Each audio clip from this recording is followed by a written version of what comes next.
Tan pronto como aprendí a hablar un poco el idioma, me interesé mucho en la gente y en el sistema de gobierno.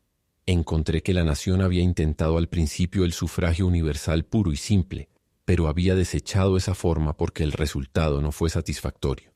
Parecía entregar todo el poder en manos de las clases ignorantes y no contribuyentes, y por necesidad, los encargados también se llevaban a cabo por personas de estas clases. Se buscó un remedio.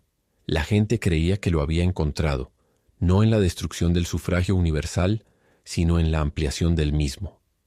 Era una idea curiosa e ingeniosa. Debes entender, la Constitución daba a cada persona un voto. Por lo tanto, ese voto era un derecho adquirido y no se podía quitar. Pero la Constitución no decía que a ciertos individuos no se les pudiera dar 2 votos, o 10. Así que se insertó una cláusula de manera discreta. Una cláusula que autorizaba la ampliación del sufragio en ciertos casos a especificarse por estatuto. Limitar el sufragio podría haber causado problemas inmediatos. La idea de ampliarlo tenía un aspecto agradable. Pero por supuesto, los periódicos pronto comenzaron a sospechar, y entonces salieron a la luz. Sin embargo, se descubrió que por una vez, y por primera vez en la historia de la República, propiedad, carácter e intelecto fueron capaces de ejercer una influencia política. Por una vez, el dinero, la virtud y la inteligencia tomaron un interés vital y unido en una cuestión política. Por una vez, estas fuerzas fueron a las primarias con gran fuerza. Por una vez, los mejores hombres de la nación se propusieron como candidatos para ese parlamento cuyo deber debería ser ampliar el sufragio. La mitad más influyente de la prensa rápidamente se unió a la nueva propuesta y dejó a la otra mitad despotricar sobre la supuesta destrucción de las libertades de la capa inferior de la sociedad, la hasta entonces clase gobernante de la comunidad. La victoria fue completa. La nueva ley se diseñó y aprobó. Según ella, cada ciudadano, por pobre o ignorante que fuera, poseía un voto, así que el sufragio universal aún reinaba. Pero si un hombre poseía una buena educación escolar común y ningún dinero, tenía 2 votos. Una educación secundaria le otorgaba 4. Si también tenía propiedades por un valor de 3.000 sacos, manejaba un voto más. Por cada 50.000 sacos que añadía a su propiedad, tenía derecho a otro voto. Una educación universitaria le otorgaba a un hombre 9 votos, incluso si no poseía propiedades. Por lo tanto, siendo el aprendizaje más común y más fácilmente adquirido que las riquezas, los hombres educados se convirtieron en un control saludable sobre los hombres ricos, ya que podían superarlos en votos. El aprendizaje suele ir acompañado de rectitud, amplia mentalidad y humanidad, por lo que los votantes educados, poseyendo el equilibrio de poder, se convirtieron en los vigilantes y eficientes protectores del gran rango inferior de la sociedad. Y se desarrolló un fenómeno curioso. Una especie de emulación cuyo objetivo era el poder de voto. Mientras que antes se honraba a un hombre solo por la cantidad de dinero que poseía, ahora su grandeza se medía por el número de votos que controlaba. Un hombre con un solo voto mostraba notable respeto hacia su vecino que poseía 3, y aquel de espíritu ambicioso buscaba con igual ímpetu adquirir 3 para sí mismo. Este espíritu de emulación se extendió a todas las clases. Los votos basados en el capital eran llamados comúnmente votos mortales, porque podían perderse. Los basados en el aprendizaje se llamaban inmortales, porque eran permanentes y por su naturaleza invariable se valoraban más que los del otro tipo. Digo habitualmente, porque incluso estos votos no eran absolutamente imperecederos, ya que la locura podía suspenderlos. Bajo el sistema, las apuestas casi desaparecieron en la República. Un hombre honrado como poseedor de un gran poder de votación no podía permitirse el riesgo de perderlo por una oportunidad cuestionable. Era curioso observar las costumbres que producía este plan de ampliación. Caminando por la calle con un amigo un día, hizo una reverencia descuidada a un transeúnte y luego comentó que esa persona poseía solo un voto y probablemente nunca obtendría otro. Fue más respetuoso con el siguiente conocido que encontró, explicando que esa salutación era una reverencia de 4 votos. Intenté promediar la importancia de las personas que abordaba después de eso, por la naturaleza de sus reverencias, pero mi éxito fue parcial, debido al mayor homenaje que se rendía a los inmortales respecto a los mortales. Mi amigo explicó que no había ley que regulara esto, excepto la más poderosa de todas las leyes, la costumbre. La costumbre había instaurado estas variadas reverencias y con el tiempo se volvieron naturales y fluidas. En ese momento hizo una reverencia muy profunda y luego dijo: «Ahí hay un hombre que comenzó como aprendiz de zapatero y sin educación. Ahora maneja 22 votos mortales y 2 inmortales.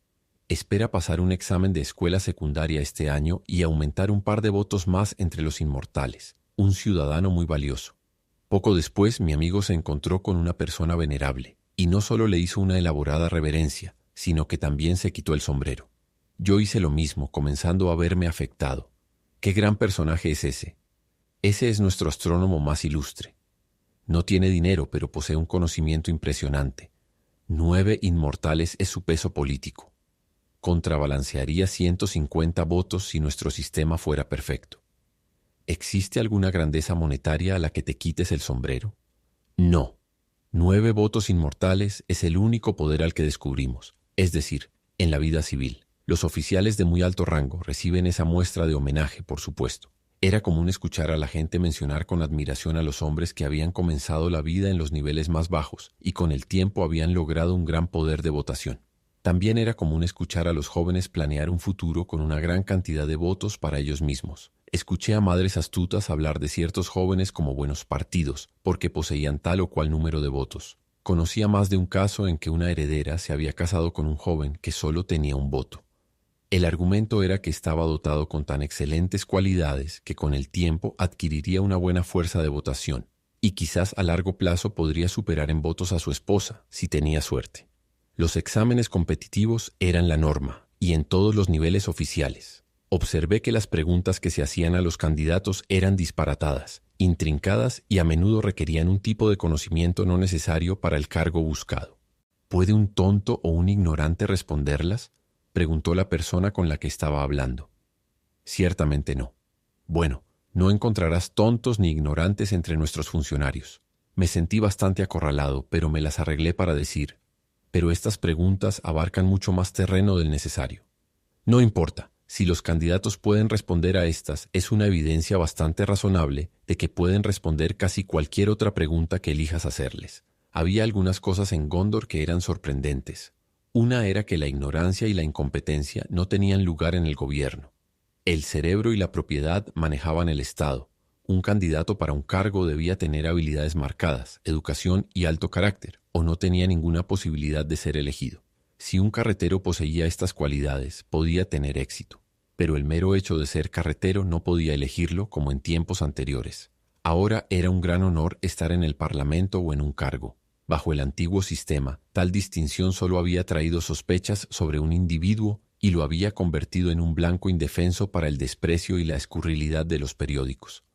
Los funcionarios no necesitaban robar ahora, ya que sus salarios eran vastos en comparación con las miserias pagadas en los días en que los parlamentos eran creados por los carreteros, quienes veían los salarios oficiales desde un punto de vista de carreteros y obligaban a sus serviciales sirvientes a respetar ese punto de vista. La justicia se administraba sabiamente y de manera rígida, ya que un juez, después de alcanzar su puesto a través de la línea especificada de promociones, era permanente mientras mantuviera un buen comportamiento.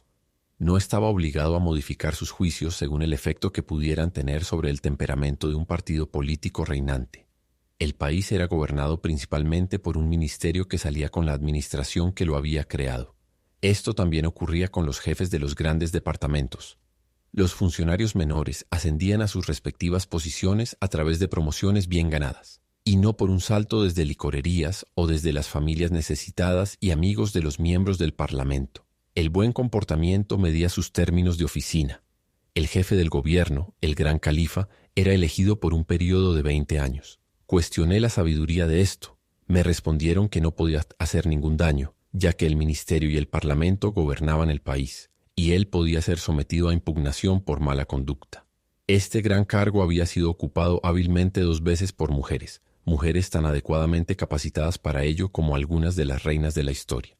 Los miembros del gabinete, bajo muchas administraciones, habían sido mujeres. Descubrí que el poder de perdonar residía en una corte de indultos, compuesta por varios jueces importantes. Bajo el antiguo régimen, este importante poder estaba conferido a un solo funcionario, y generalmente se aseguraba de llevar a cabo una liberación general de la cárcel a tiempo para las siguientes elecciones.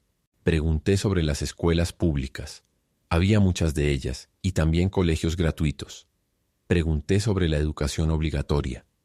Esto fue recibido con una sonrisa y el comentario: Cuando el hijo de una persona es capaz de hacerse poderoso y honrado según el nivel de educación que adquiere, ¿no crees que ese padre aplicará la compulsión él mismo? Nuestras escuelas y colegios gratuitos no requieren ninguna ley para llenarlos. Había un orgullo amoroso por el país en la forma de hablar de esta persona que me molestó. Hacía tiempo que no estaba acostumbrado a escucharlo en el mío.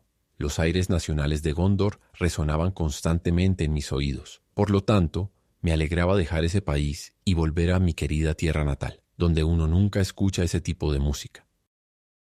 El fin.